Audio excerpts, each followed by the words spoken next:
First up, we're going to be looking at what's new in ADA standards of care with Dr. Jason Kruse. Dr. Kruse is a staff physician in internal medicine at Broadlawns here in Des Moines. He also serves as an adjunct clinical professor teaching and supervising residents at Broadlawns. He also guest lectures at Des Moines University.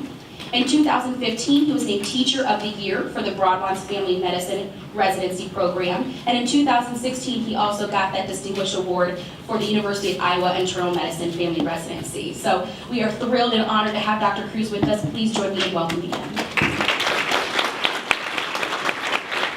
Good morning, everybody. Is the mic working? Okay, wonderful. Huge crowd today. I wasn't sure never into this conference before, so it's great. So we're going to talk a little bit about the diabetes standards of care, or a lot about it today. I'm going to cover some of the overall systems issues. We'll talk a little bit about kind of the bundled care we try to provide when the patient first presents on follow-up in clinic. And we'll talk about some of the lifestyle changes a little bit later. They'll be talking about pharmaceutical adjustments, specific sessions on diet, and other changes. So we'll work our way through that. I know there's a question and answer time at the end. There should be time, if you do have questions in the middle, shout something out. We'll go from there. Just for my sake, how many of you are working out of an endocrinologist's office or in an endocrinology office? Like one person, two people, all right? How many people are working out of a hospital or ER? Quite a few. How many people are working out of a clinic-based family practice, IMED? So, all right, so good mix inpatient, outpatient, like one endocrinology. Good job, all right. So in Iowa, I think we're all aware this is a huge issue, about $2.6 billion annual expense in Iowa attributable to diabetes. Around 11% of the adult population. I think we just bumped over 11% on the numbers that came out this week. Of adults have full-blown diabetes, and 38.5% at last count had pre-diabetes. Not just risk factors, but actually have elevated blood sugars, just not the threshold to diagnose them. So that's about half of the state that either has pre-diabetes or diabetes. That's a tremendous risk, and that's not common to people that have risk factors who haven't bumped their sugars yet. Obviously, this is a growing problem.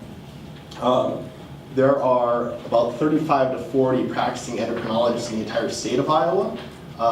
Half of them are based out of either Des Moines or Iowa City, which means that by default, almost all of the care provided to diabetics in the state is going to be provided in primary care clinics and in outlying areas. And so recognizing that's really important.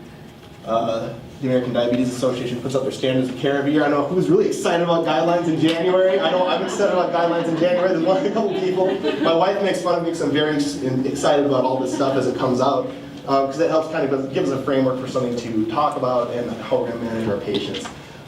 So that's great. The actual standards of medical care is targeted as kind of a comprehensive overview, including adults and kids and prevention and so forth. They do put out a narrower one now for primary care, and so if the giant one is a little daunting or you don't have that much spare time, looking for that narrower one is really, really helpful. Recognize that they've got really solid information and links to all of the evidence base behind this stuff in there. It's a really good resource. It's available for free, which is also good. So we're going to talk about essentially the guidelines again. We're going to overview just how we comprehensively manage people using something called the chronic care model. Chronic care model encompasses health systems as well as providers, as well as the team-based approach, and then down to the patient. We're not going to go through all of the detail here. We'd be here all day, but we'll talk about some of the highlights involved in that. And then we'll talk about lifestyle changes in the bundle of care. We'll talk about the changing language around diabetes as we try to make this a more patient-centered issue, a little less blame-based and making people feel put on the spot about their diabetes. The grading system will show up throughout the presentation. You can see that there. There's a fair amount that's still expert consensus just because there's not a lot of randomized trials in some of the lifestyle modification. So when we're going through ensuring treatment decisions are timely, talking about evidence-based guidelines, and making sure we're collaborating. We're moving rapidly as a medical world away from paternalism, right? You walk in and I say, I'm the doctor, this is what you are going to do, and then if you don't do it, I chew you out for it. To a collaborative, team-based approach where we want to have patient buy-in. I can have the best evidence in the world, the best medications in the world, and the best diet in the world, and I have the best people talking to the patient, but if the patient hates our collective plan, it's not really going to do any good because they're not going to follow it, and they're going to do whatever they want instead. And so we will focus on that There's a big emphasis now on timeliness. We talk about treatment inertia, where patients come in and they get to the point where they're kind of good enough, right? Their A1C is not great, but it's okay, and they're not landing in the hospital, they're doing okay, and so we stop escalating, we stop bringing them in for additional diabetic education, and we're trying to avoid that. I know that'll be a big piece of Dr. Truitt's talk about medications later. The care systems that are in place, ideally we want them to facilitate team-based care, right? We're trying to coordinate through diabetes education and a dietitian and a health coach and a provider, and frequently there's home nursing involved, and there's patients and there's patient family members and so forth, and how are we going to make sure communication is well developed, right? How many people have had someone come in and you don't have the notes that you really need to have a good conversation with the patient? Now, this is a big issue for you guys. We have it fairly frequently where someone shows up and we've got part of the data, right? How well controlled are you? What medications are you on? What are you actually taking? And so forth. And that can make it a little bit harder. Trying to coordinate that is really important. As far as where are we at now and how big of an issue is this still, I gave you numbers for Iowa. We talk about not just trying to manage their A1C, but managing their cardiovascular comorbidities, right? A big risk of heart attack, stroke, and so forth. And so trying to manage their lipids, trying to manage their blood pressure. Half of people aren't meeting any of their measures, and only 14% are meeting all of their measures. So there's a huge room for improvement on that. Overall, when we track benefits to our patients with diabetes, we're watching CVD rates drop, right? Stroke rates are dropping, heart attack rates are dropping, but that progress has slowed down significantly. We got some low-hanging fruit, essentially with early diagnosis and management and some of the protocols that are in place now for managing lipids, but there's a lot of space there. All right, the chronic care model, again, this is going to try to emphasize integration of care from the health systems and health policy, including insurance companies and government-run entities, all the way through the local level where you're actually providing care to the patient. The patient is helping to manage their health. As far as resources to look to, these are big tasks, right? You're trying to get hospital administration to buy in and provide the resources that are needed, the coordination that's needed, the funding that's required, and you're trying to set up systems, right, to make sure communication is good, make sure that referrals are getting where they need to go to, and patient scheduling is being done in a timely fashion.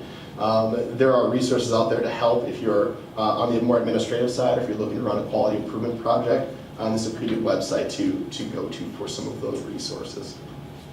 All right, some of the big drives now, looking for explicit and collaborative goals. The most recent set of guidance that popped out in October with an update has a picture of the patient and then all of the things going on around them. And one of the big features is this SMART goals section. If you guys use SMART goals, right? So it needs to be specific, it needs to be measurable, it doesn't measure it again, it has to be oh my gosh, I lost A. Realistic and attainable, which I think double in my mind. I feel like it's attainable and realistic should be the same thing. And then it should be time limited, right? Just because you've reached your goals or goals made sense 3 months ago or 6 months ago doesn't mean that you're just going to keep with those same goals. Partially because if the patient has attained something new, you want to be able to help them out. If they're aging or developing comorbidities, you want to be able to step back on that and hopefully continue to progress with that individual. When we're identifying language numeracy and other issues with the patient, this becomes a huge systemic problem. Do you guys talk much about health literacy? Right, health literacy is a big one. I feel like health literacy is pretty well acknowledged. Having a good grasp on, you can have a person who has a good knowledge base about other things, but when it comes to their health and their diabetes, they might not have a framework for understanding what you're talking about, understanding the biological concepts behind what you're driving at. And they don't necessarily have the ability to really understand what you're getting at, and you'll get a lot of nodding and smiling because we're all people pleasers, and we go into someone's office and they tell us to do something, we think, yes, I would like you to like what I'm doing, and so I'm going to nod and smile, but they don't really understand it. And if you try to interview them afterwards, retention is fairly low, which leads to some of our issues with making sure that we're bringing them back frequently, using teach-back method and so forth. Numeracy is a separate but related issue. You guys talk much about numeracy? Okay, so health numeracy is that people are bad with numbers, right? You can understand the general concept of I need to take my pills and I've got a rough idea of what I'm doing with them. But even simple things like you're going to take 2 of your metformin twice a day. Let's say you're going out for a day trip. how many pills do you need to pack with you? 4, right? You need to pack 4 pills. There's a lot of people that can't answer that question, all right? They do studies and people can't actually do that. And you go, oh man, you're supposed to be managing 3, 4, 5, 6 medications. I'm expecting you to be able to run a sliding scale. I'm expecting you to be able to run carb counting. And it's great if you can get your portions right, but if you can't do the math to get your diabetes, your insulin dose right, that's an issue. Along with that, people don't have a great grasp on what the odds are and what the numbers mean when we talk about risk-benefit, right? They know they feel terrible if they go hypoglycemic. That's a real concrete thing. Talking about the theoretical risk of having a stroke in the future or a heart attack in the future is a little harder to grasp. And we start throwing out numbers about it. The numbers can be a little scary, but people don't really, it doesn't mean a whole lot to them, right? People not really getting odds is part of why the lottery is so popular, because you look at it and you think, I got a chance. Which is great, and if you win, that's awesome, but that recognition, that ability to kind of have a mental block about the numbers is what health numeracy is about. We talk about integrating evidence-based guidelines and clinical information tools into the process of care. Everyone's on EMRs now, or almost everyone's on EMRs. Everyone loves their EMR. There are no unnecessary clicks or delays. Perfect. And so, one of the benefits with the EMR is you're able to integrate behavior modification for people. Has anyone ever tried to behavior modify a physician? It's kind of hard to do, right? You can say, I think we should do it this way, and you can have a rationale laid out. And it's kind of hard to get people to navigate. And even if you can get a verbal buy-in from somebody to change their behavior, you still have to kind of prompt them, hey, the process changed, I need you to do this a certain way. The EMR, you can kind of create a path of least resistance, right? You can say, I really need this to be the workflow to make sure that all of these patients are getting with a diabetes educator. I need to make sure this is the workflow to make sure everyone's getting in with a health coach, getting an option to go to a health coach. And you can use the EMR to create blocks, and so the provider has to know that that's there. You can have order sets that are set up so it's right in their face, right? So you can't just think, oh man, I'm here, I'm gonna get them their pills, and I'm gonna get them on their way out, and here's their lab values, I'll have them back in 3 months. It'll pop up along with this and say, hey, it's been a year since they went to their diabetes educator, it's probably time for an update. And some of those things are very helpful. As the guidelines shift every 6 months to a year with new meds coming out and new evidence, having access to the workflows for providers can be very helpful, and having access to the research that's coming out. You can use the EMRs to do that. I think Dr. Bartlett is going to talk a bunch more about tech management later, so I won't get too much in his space on that, I guess. We talk about soliciting performance feedback. How many of you have asked for feedback and gotten something to the degree of, oh, I don't know, keep doing what you're doing. You're doing fine. Your performance review, you're all right. Okay, what should I do differently? What's working, what's not working? Part of using those SMART goals is you can take something measurable and you can set metrics. Is the patient coming in for their appointments? Is the patient showing up for their educator? Is the provider remembering to send them to the educator? Are we getting patients in for the routine lab values? We'll talk about the whole bundle of care. But this gives you the opportunity, again, to start driving some of that. And it helps you focus your process improvement, because otherwise, you go to a meeting and someone says, oh, we should have a quality improvement project, and everyone goes, okay, what do we do next? And people might throw out some ideas, and then you realize that you haven't really gathered any data, so there's a lot of kind of anecdotal stuff. Having an ability to look and slice and dice the data and say, hey, we're really doing great on a bunch of things, but we're not doing great getting them in with the dietitian. We're doing a great job doing a lot of things, but we're not getting them back in for their microbiome and creatinine check. And I think that's just something to focus in on. We talked about incorporated care management teams. Are a lot of you guys from smaller facilities where it's pretty easy, you walk down the hall, you can bump into people, and it helps out. So smaller facilities, one of the big benefits is you're all in a small geographic space, right? And you can have those conversations pretty easily.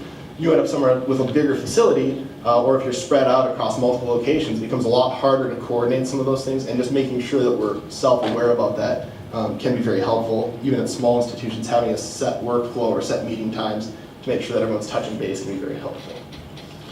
All right. High quality diabetes self-management education and support. There are a lot of things that an individual has to do to make themselves self-sufficient, right? We're going to take this entire group of people and our entire care management team, and we're going to try and get these patients in, and they're going to have lots of visits, and they're going to see lots of people and get lots of information. And eventually, they're going to try to become more and more independent, right? It's like when you got kids and you try and get them to the point where they're able to get out of the house and do their own thing. And maybe they need a little help every once in a while, but they're out, right? And the goal of these patients is to get them in and get them to the point where they are more or less self-sufficient with most of their needs. They can come in for reminders. But early on, they have to do this. To become self-sufficient, you have to have enough clinical knowledge and the skills to give yourself your insulin and take your pills. You have to have behavioral strategies. What happens if my meter stops working? What happens if a prescription didn't go through and my syringes weren't at the pharmacy? I didn't have a prescription, so I just didn't fill them, right? Because I don't know what to do. That's a problem-solving skill, and we take a lot of these things for granted because for most of us in this room, if you had a prescription that you knew you were supposed to be taking and you showed up and it wasn't there, you would, I'd call somebody, right? I'd make a phone call, or I'd harass somebody, or I'd badger the pharmacist. Something would happen, right? I'd try to get what I thought I was supposed to have. There's a lot of people that just kind of go, well, it's not there. Guess it wasn't that important. They'll walk away from it. There were no refills left in my metformin, so I stopped. Okay, and so these are big things that we need to be aware of, right? The things that we take for granted that people do, they're not necessarily doing. And it seems like a silly thing to say we need to do these things, but if you're not explicit about them, often they won't happen. Talking about engagement with psychosocial concerns, this is a big push in the newest set of the guidelines. It's really emphasizing how psychiatric illnesses and social determinants of health impact diabetes and chronic management in general. And again, this is one of those things that I think we're aware of, and you think, well, obviously, if you don't have access to food, it's a problem. Obviously, if you don't have insurance, it's a problem. Obviously, if you are too anxious to give yourself an injection or check your blood sugar or to show up to your doctor's appointment, that's a problem. But we don't always do anything about it, right? We kind of go, oh, that's an issue. And it can pop up somewhat haphazardly and sometimes unexpectedly at appointments, right? Someone who you think kind of has it together and they show up, and then you find out that they maybe are on shelter, maybe they don't have food, maybe they have significant psychiatric illness that they have been trying to struggle with, and that's part of why they're having difficulty staying engaged. And so we'll address that. Just as a side piece, I think addressing barriers to medication taking, we say that, and the guidelines keep saying, well, address barriers to medication taking. And it's not always explicit. And for me, I've got a lot of patients who have transport issues, they've got insurance issues and so forth, and so this is something that comes up day to day in my life. But recognizing all of these steps, so just entertain me for a little while while I go through this entire list. To get to a provider, you have to have a provider who's going to see you, who has time slots open, is accepting new patients. You've got to have transport to get the appointment. You've got to have an insurance card or cash up front to make it to the back room so you can see the provider that you've worked so hard to get in with. You have to have pharmacy access, right? Provider can finally make it through the formulary and figure out what the insurance company's willing to pay for and get it to the pharmacy through the EMR system. God bless the EMR. Then the patient has to make it to the pharmacy, and the patient has to be able to pay for the pills. The patient has to have somewhere to bring those pills where they can be kept safely. A lot of the meds have to be temperature controlled, not a big deal in spring or fall, but if it's freezing cold, if it's 100 degrees outside like it was all summer this year, how do you keep your insulin safe? How do you keep your pills intact? You have to have enough health literacy to know how and when to take them. You need to know what's going on. We talked about numeracy. If I don't know how to do the math and you say, hey, here's your regimen and you know how to portion your food, which is great, and now here's your insulin to go with it, and they go home and they can't do the math, it's not going to happen. They need specialized equipment. They need to know how to use it, be capable of using it, right? I have to have vision and coordination and so forth to stick myself and use my meter and draw up insulin and use my syringes. And then there's the next layer is personal anxiety and social stigma, right? Well, you've got a chronic health problem.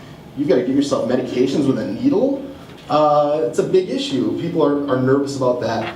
People are worried about side effects, right? They come in and you list off the entire laundry list and you're going to lose your vision, your kidneys, your feet. All of these things are going to go wrong. You're going to have a heart attack and a stroke at a young age.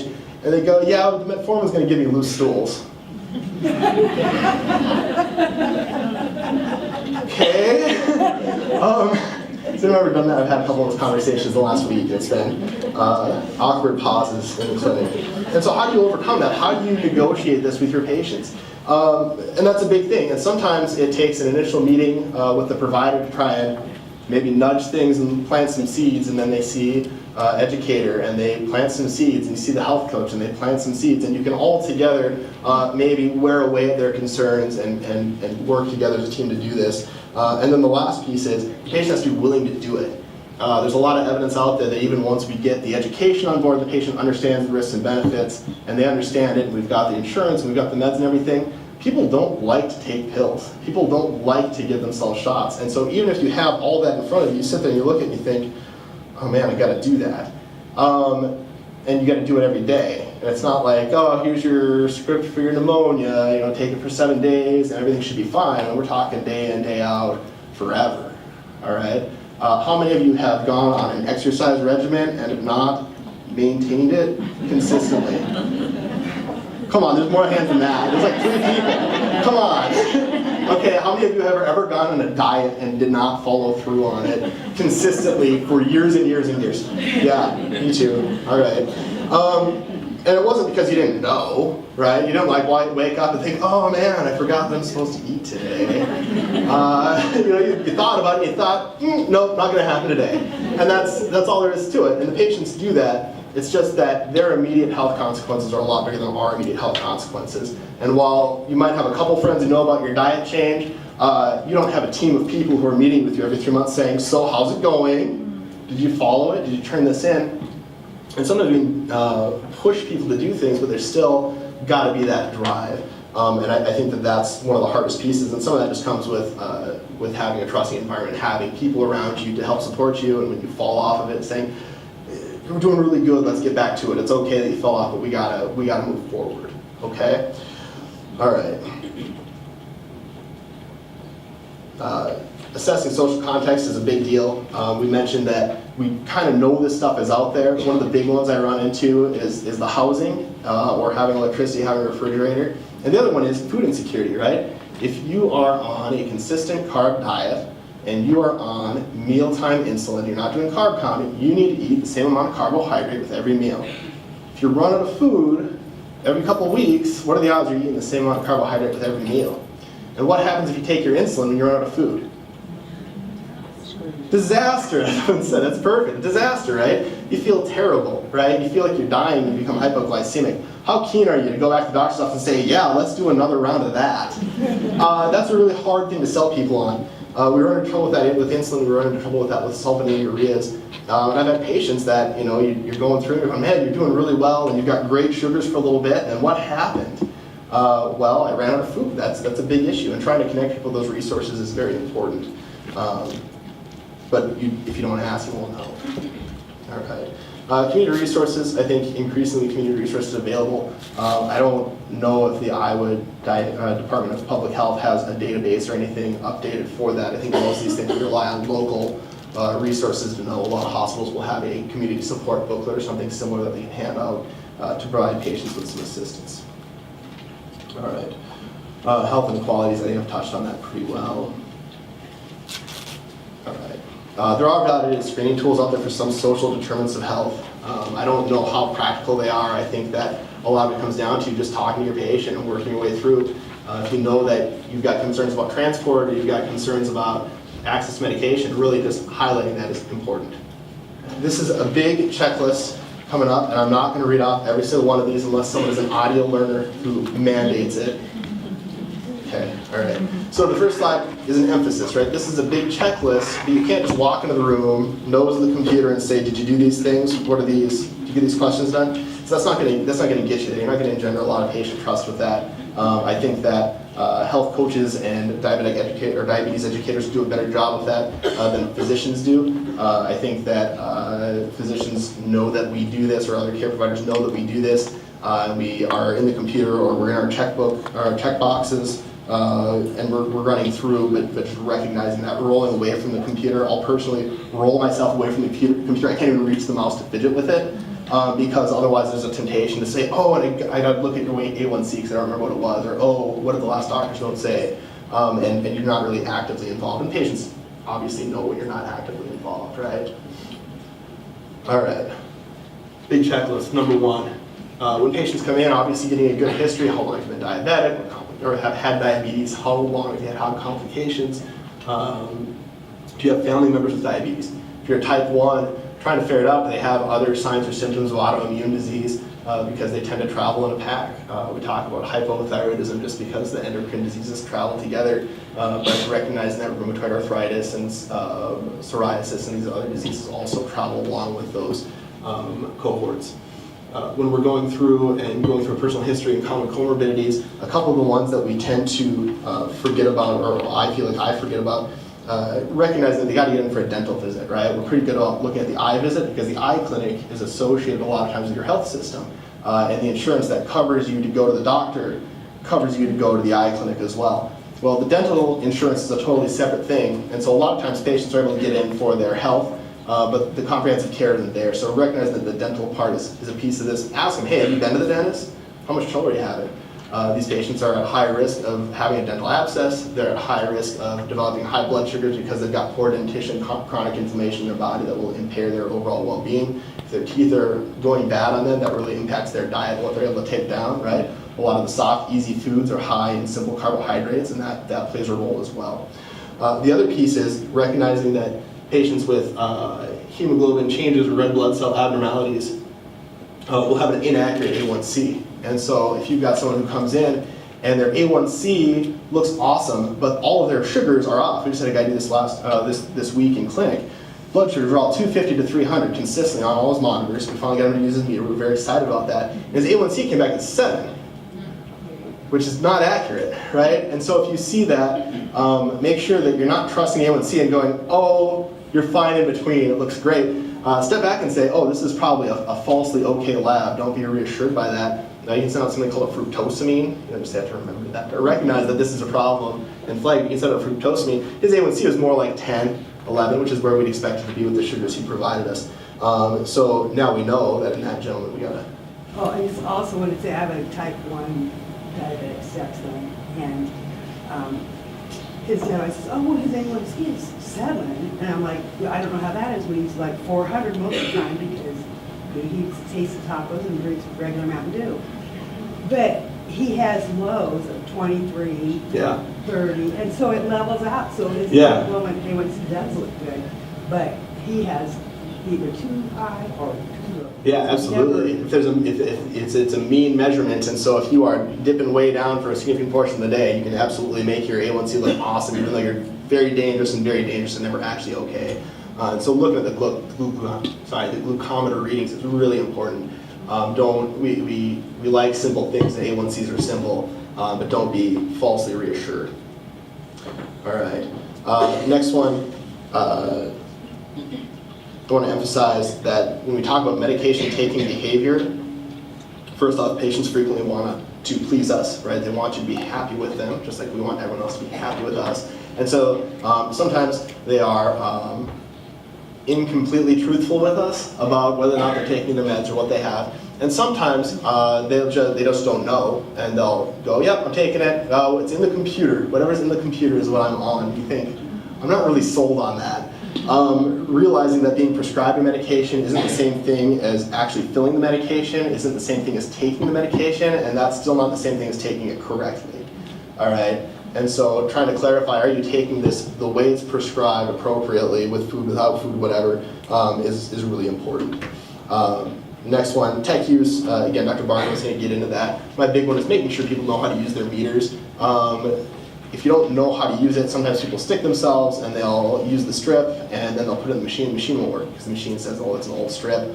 They'll have troubles getting the machine to turn on. They won't know how to navigate through any of it. And that's a big issue, and some of those fundamentals are important. Recognizing cognitive impairment impedes care, but can also be a sign of other problems, considering whether or not they've got vascular disease, considering whether or not they might have NASH, right? They might have fatty liver.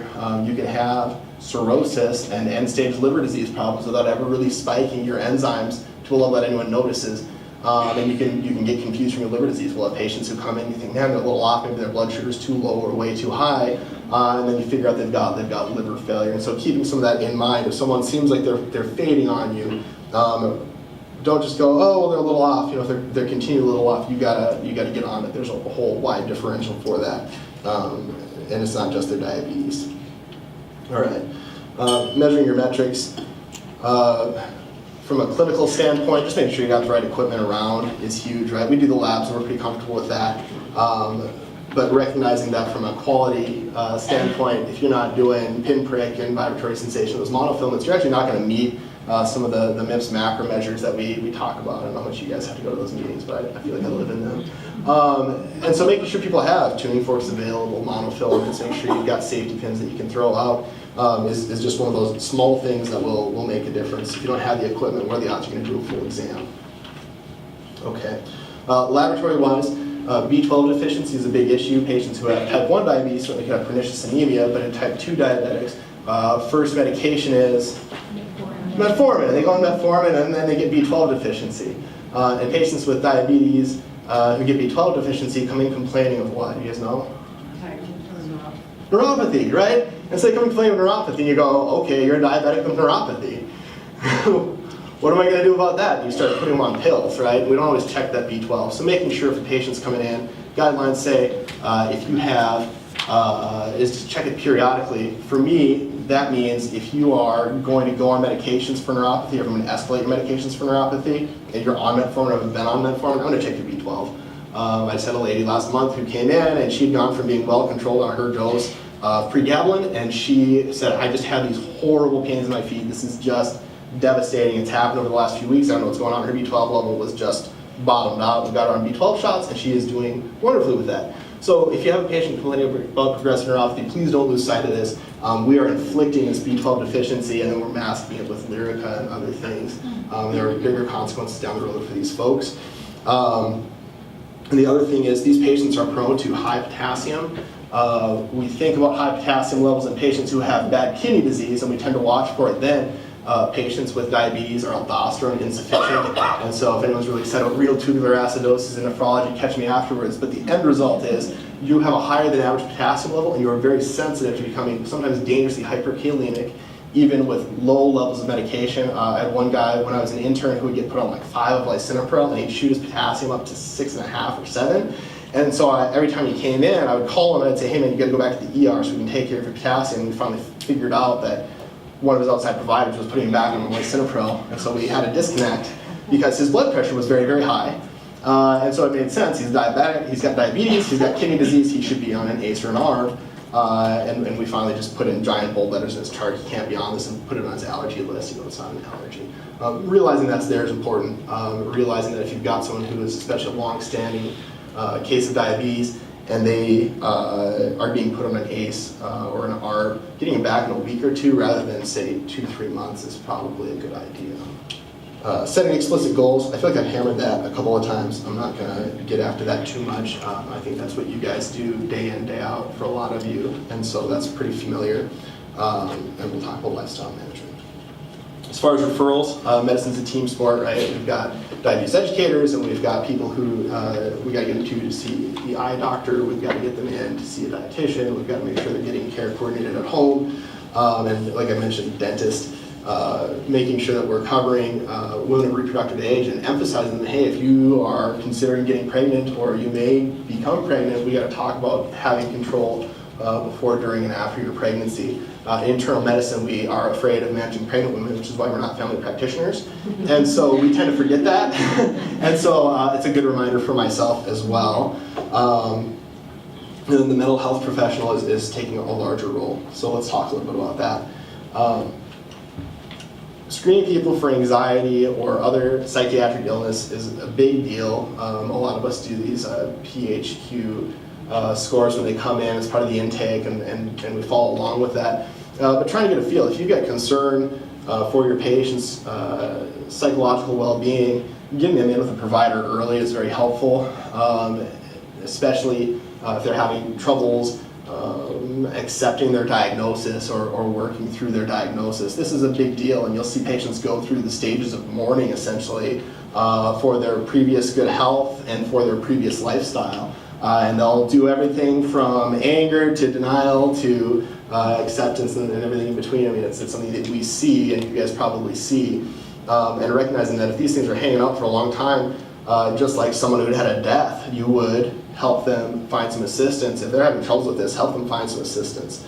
They talk about diabetes distress, and I think there's a slide on that later, which is specific to management of diabetes. But recognize this. Does anyone know where psychosocial stress fits in the line of preventable risk factors, right? So number 1 is dyslipidemia, cholesterol problems. Number 2 is smoking. And number 3 is psychosocial distress, followed by diabetes, obesity, or hypertension and obesity. So psychosocial stress is an independent risk factor, with a stronger correlation to having a cardiovascular event than diabetes is. All right, and so when these patients come in, they've got diabetes already, and now they've got an anxiety disorder, we really need to be on that. Okay. Also, if someone says they're just anxious and they're having chest pain from their anxiety, please, please, please emphasize that part of the definition of angina is chest pain with exertion or with emotional distress. Pet peeve, sorry. All right, anyways. A whole list of reasons to refer for psychosocial care. I think to see something, say something. I'm worried about you. I'll try to nudge you to get in to be seen. If you refuse to go in to be seen, because there's stigma with that as well, I'll encourage them to maybe come back and see me in a couple of weeks. Or get in to see somebody. We need to make sure that they're having some contact with the system, figure out what's going on.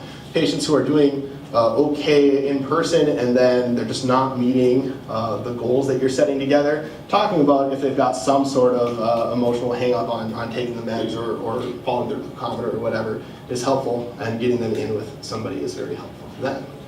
All right. Lifestyle management, near and dear to our hearts, right? All right, we're trying to facilitate their skills. You know, we're working together to set goals, and we're working together to help them become more independent as they go out into the world. You can do this either in an individual setting or a group setting, that's fine. You can do this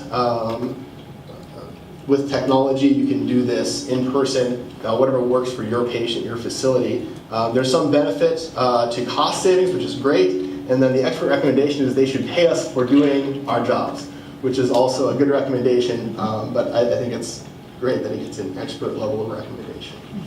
4 critical time points to get someone in for additional education. We're pretty good about getting them in when they first come in. We're pretty good about getting them in if they're having bad episodes, landing in the hospital with a hyperglycemic crisis. We're not necessarily great about getting them referred out to you guys annually, talking. If you're having trouble and losing patients out into the world, and if they're perfectly well controlled, that's fine.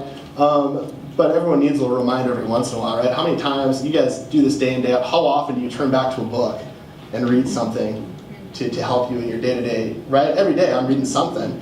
And these people are coming in, I don't know, once, twice a year, and then you kind of let them go. And if we're letting them go, they're not going to hold on to a lot of that knowledge. If they start to have complications on it, you want to be able to have them in the loop. All right.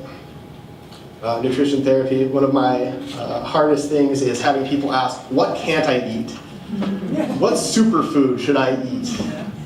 Oh man, should I go on one specific diet? What do I do? And the answer is it's really going to come down to what's palatable, a little bit of common sense, right? If you're going to live off of McDonald's and soda, you're going to have problems. If you are making sure your calories out are equal to or more than your calories in, you're going to lose weight, right? The laws of chemical energy are immutable, right? This is something it's non-negotiable. And so sometimes when people get over the initial, oh man, there's not an easy instant solution, there's some relief when you say, but we can do a lot of things with your diet. And we've got some flexibility. I think that can be reassuring for people.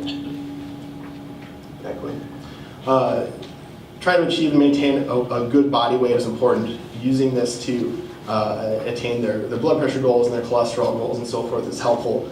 But the emphasis is on sustainability, right? Because everyone said, I tried a diet and it didn't last, right? We're trying to get them something that's going to last. And it's not going to be perfect every day forever, but it's got to be pretty good most days for the rest of their lives if they're going to maintain this.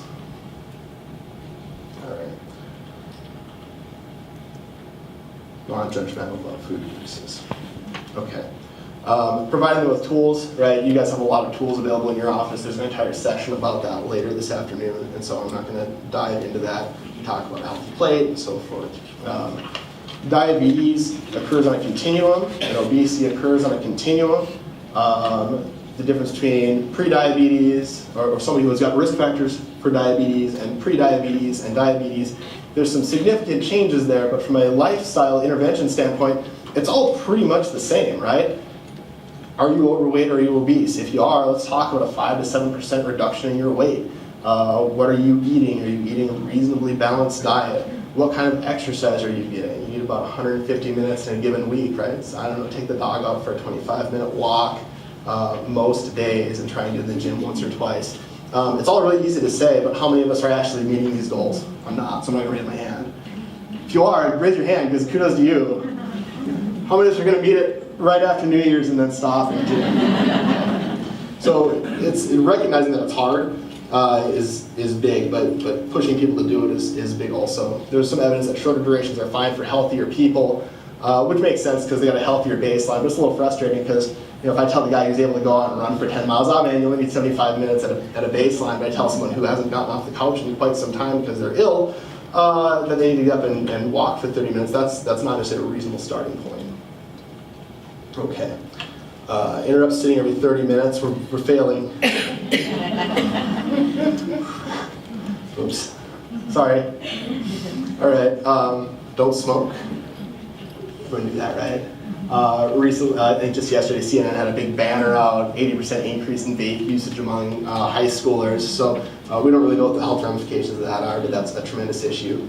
I'm going to run out of time here because I was sidetracking. Diabetes distress, emphasizing that diabetes distress is separate from a standard, we think of it as like a mental illness, right?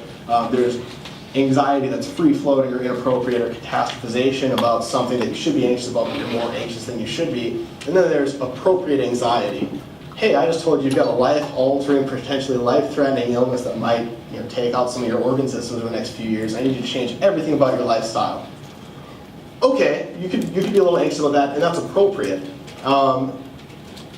It doesn't mean that it's not distressing, it doesn't mean that it doesn't impact your life, it just means that it's appropriate. And so when someone comes in and they have an appropriately stressed response, I know sometimes I'll just think, well, good, at least they're realistic about how serious this is, but you don't think about how much that impacts their day-to-day life, right? Because I'm going to see them, and I'm going to think about them a little bit, and then I'm going to think about it again in 3 months. The next time I see them, when I have to call them, then every day they're going to go home and they're going to have to make these adjustments, and they're thinking about it, and they're talking to their families about it. And it has an impact on people, and recognize that it's huge. All right, prevention or delay. Again, I know it's running out of time, so that's why I emphasize the 5 to 7%, because that's where it's at. Big things in obesity management. Weight loss to prevent progression of diabetes is important and beneficial. Weight loss during diabetes can help reverse that. I think that as these procedures are getting safer, we're a little more willing to push people to go in and have these changes, recognizing that it's not just an easy solution. Just like get up and say, well, I'm getting surgery. You still got to go through with the dietitian, the education, and everything else. There's significant psychosocial ramifications to having the surgery as well. And then on a BMI note, my big emphasis is a slightly lower threshold in Asians.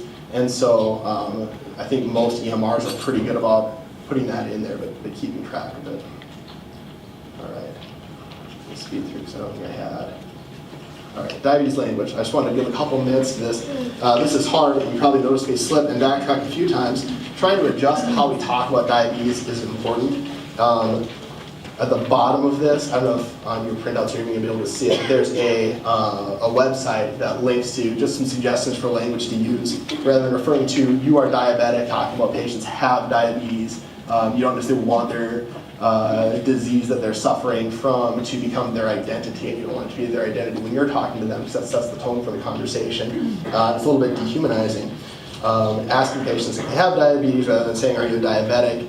And then trying to be non-judgmental or less judgmental in our documentation or interactions. Mr. So-and-so is a non-compliant diabetic with blah, blah, blah complications,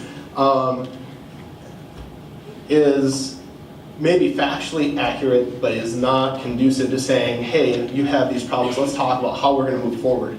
because you are a person who has diabetes and you have nephropathy and you have neuropathy and you've got some heart disease.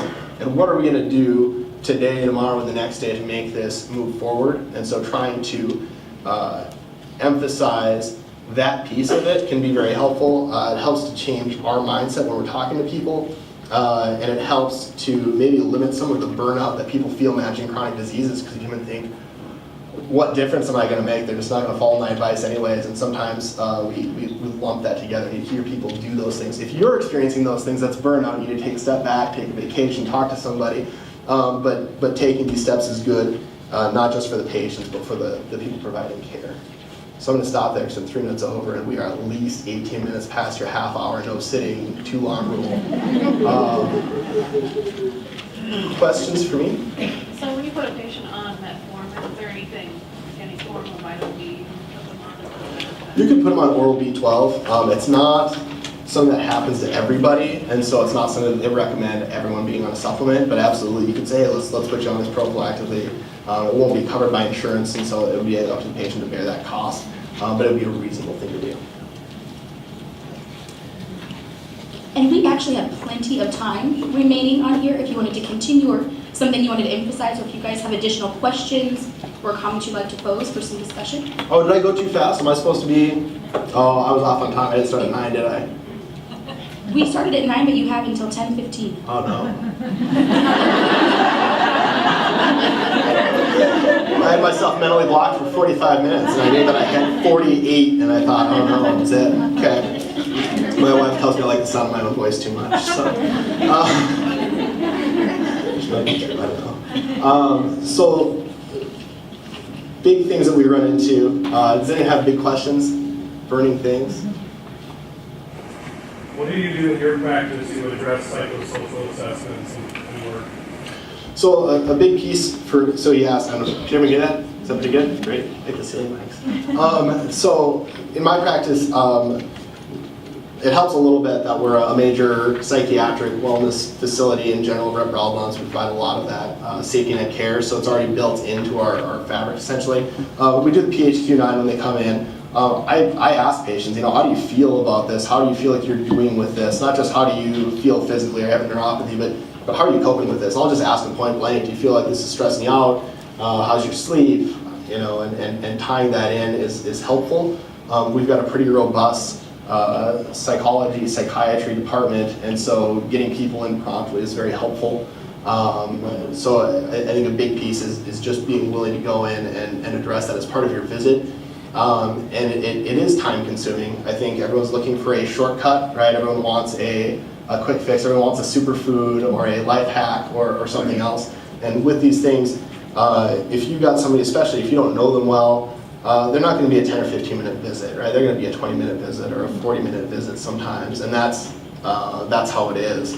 And so part of it is just allotting time for that. If I got a patient that I'm worried about, I will intentionally slot them in, or I'll slot them in last of the morning or last of the afternoon, so that I know that if they feel like talking, we've got the time. If they don't feel like talking, I didn't necessarily block off 40 minutes for them. Who's got a question? How do you address social determinants of health when patients come in? Yeah, so I think that to some extent, you don't know where everyone's at financially when they come in or what their social determinants are. Certainly if you come in and you need an interpreter, you're high risk, right? Because if you can't carry a conversation with me, how well are you going to carry a conversation with the pharmacy? How well are you going to carry a conversation when you're going to the store to pick up food? And how are we going to manage that? I've got the luxury of having either an in-person interpreter or a language line available to me whenever I want to talk to you, right? I can pull up my cell phone and dial the hospital's language line and work through that.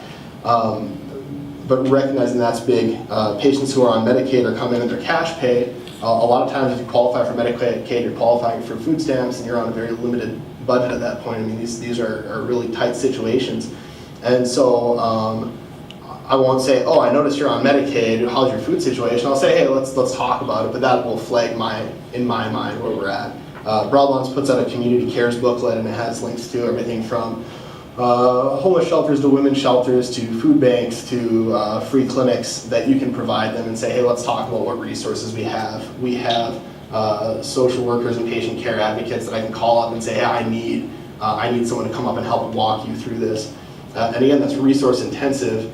I don't, how many of you guys have a social worker available to you to come through? Handful. How many of you guys have a patient care coordinator who's on site? Handful. How many of you just have to do it yourselves? Yeah, right? So I think that one of the things you can do is you can make that a focus, right? You can say, hey, we're going to do a quality improvement program. You know, we're all trying to do something, whether it's because we really want to improve, because the government says you better show us something. Every hospital has some sort of an agenda to do that. And if you step up and say, hey, I really want to have a community cares booklet, let's take some time to put that together, and let's use one of the committees that we're going to put together anyways and do something functional like that. And that can be very helpful. What else you guys got? I worked at the homeless shelter, Mm-hmm. and so we get a lot of people that we, have no background, no records, and they'll come in and say, yeah, well, I just got here a couple of days ago. I was incarcerated, so I've not had my metformin for a week, or my insulin. And they have all the symptoms of diabetic ketoacidosis, so we usually call the squat. But yet their sugars, like their heart rate would be 120 something, but yet their blood sugar is 400. It's not like, I always think it should be up to 200. Yeah, and sometimes people will have varying thresholds. You got a lower threshold if they're on one of those SGLT tubes that make you and Piglyphus, I'm gonna say it wrong, but they Invokana. They'll make you pee out your sugars and your levels will be artificially low and you go to DK that way. Certainly you'll see patients who have varying thresholds. If you haven't been eating, your sugars will still go up, Right. but they won't spike as much as if you're eating and not getting your insulin, right? So your liver's always making sugar, and you can spike that sugar up high, but your DKA isn't driven by your sugar level, it's driven by imbalance with your insulin and your counter-regulatory hormones, right? So if you've got an excess of glucagon and cortisol and so forth, relative to your insulin levels, even if you're not eating everything, even if your blood sugar is not 800, you can still go into full-blown DKA. Most of the ones that we see that are really life-threatening are going to be 500-600 plus, but that's an issue. Sometimes it's that the meters are a lot less accurate once you get outside of that 80 to 200 range, 80 to 250 range, and so sometimes they're inaccurately a little bit low, or maybe they should just be reading high. Consider it emergent, just as you would. Yeah, if you're polydipsia, polyuria, I won't get anxious about. Anyone's coming in, if they're tachycardia, they say they feel crummy, belly pains, vomiting, I usually say get them in. I think that at the very least they need looked over, get some formal labs, make sure they're doing okay. They might just be speeding up their heart rate because they're dry, right? Once your blood sugars are over 200, your body can't reabsorb that sugar, and so you start to autodiurese, you're peeing and peeing and peeing. And if you're in a shelter, you've got somewhere to stay, but you haven't necessarily had access to go out and say get a drink of water. And you certainly don't have the ability to keep pace with your polyuria, polydipsia, and so sometimes they're just really dry when they come in. And that first part there where they're sitting at a blood sugar of 400, that then accelerates, right? Because you start to pee out your free water, you start to concentrate your sugars, and it becomes a self-fulfilling thing. And that's usually where we get into HHS and the hyperglycemic crisis, even if they don't go ketotic. If you get to that point that you're dry enough to be tachycardic, you gotta come in. Yeah. Hi, I'm Dr. Hurtko. People say to me, you brought diabetes to Iowa in 1960. I did. I was born and raised and educated in Illinois. God told me to go to Iowa in 1960, and I said, where in the hell is that? He says, that's where they have pigs and corn. I said, okay, fine. I came here, and when I got here in 1960, diabetes in Iowa was a desert. There was nothing. I started the first diabetes units at outpatient for families in 1960. Then I started the first camp in 1968. We've got this had 50 years. It's a good thing I started it when I was young. Otherwise, I'd be quite old at the present time. I started the camp in 1968, I've had close to 15,000 diabetic kids. And I am not a pediatrician. I take care of older people, so I just looked at them and said, well, they're just adult kids. I also started the first Diabetic Association in 1968, which became affiliated with the American Diabetes Association in 1975. And the Diabetic Association is hanging on, oh man, it's dying practically. So any of you who have got any ideas about how to keep the American Diabetes Association Iowa affiliate alive, by God, do something. Then on top of that, when I had a little time left over, I started the first outpatient diabetes education center, which all of you are now here. I'm glad you came. We needed help. And I started that over at Methodist Hospital, but now it's out in West Des Moines. So, just like the first lines of Caesar, if anybody has studied Latin, which is Gallia est omnis divisa in partes tres. All Gaul is divided into 3 parts. Diabetic care in Iowa, I just told you about 3 parts. There's one other one that's out there and I don't know what they're doing. And that is the Juvenile Diabetes Foundation, which changed its name in 1983 to Juvenile Diabetes Research Foundation.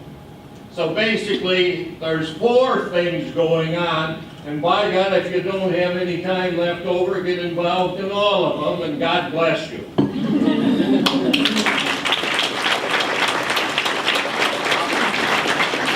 On that note, I would like to make a shameless plug for the ADA. We haven't been horribly active in the state the last little bit, and we're trying to revamp that. Certainly, if you guys are interested in setting up, I think we're going to make an emphasis on CME programs. Setting things up centrally is great, but I know that, again, a lot of people live out not in Des Moines and not in Iowa City, and so conferences that are only in Des Moines and Iowa City during the middle of the week aren't always reasonable. If you want to touch base with me or Cassandra Knudsen in the back and talk about bringing some sort of education to your area, I think that's what we're going to be pushing for over the next couple of years, and we've got some prefab lectures that we can get together for you guys. So thanks for listening. Am I now out of time? Either way, it's been more than a half an hour. Get up and walk.